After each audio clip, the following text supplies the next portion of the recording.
Danmark har været medlem af de Forenede Nationer, altså FN, siden organisationens start i 1945. FN har i dag 191 landes regeringer som medlemmer.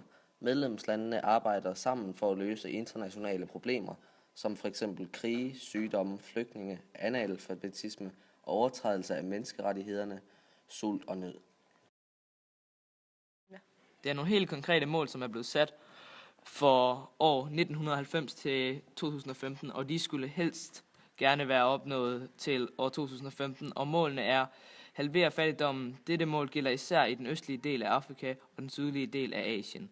Sikre skolegang for alle børn og sikre kvinder ligestilling. Et meget godt eksempel kan være Iran, hvor der er kun drenge, som går i skole, fordi pigerne skal være hjemme og arbejde med mødrene. I de muslimske lande bliver mange kvinder også undertrykt ved at skulle gøre præcis, hvad manden siger, og bære enten tørklæde eller burka.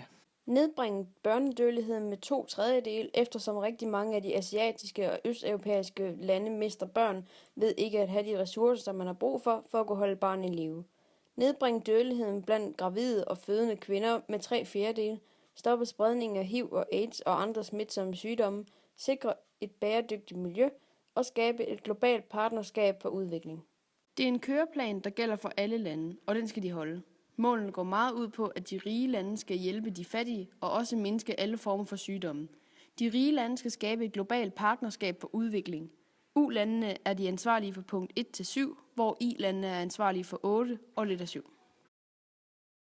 Efter 2. verdenskrig var der en masse lande, som ikke ønskede mere krig og stiftede derfor FN i håb om at frelse kommende generationer fra krigens svøbe. Deres mål var at mindske krig ved at konfrontere hinanden med ord i stedet for våben og sammen komme til en konklusion. De ville også have, at landene skulle leve sammen i fred som gode naboer, hvor kræfter er til opretholdelsen af medlemsfolkelig fred og sikkerhed. Verden skal også sørge for, at væbnet magt ikke bliver anvendt undtagen til fælles interesse.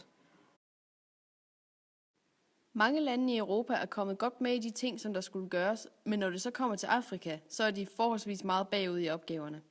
Det betyder altså, at man ikke kan gøre det, man gerne vil gøre, og at forskellen mellem fattigdom og rigdom kun ser ud til at blive større, eftersom de sydlige lande ikke har ressourcerne til at forbedre deres forhold.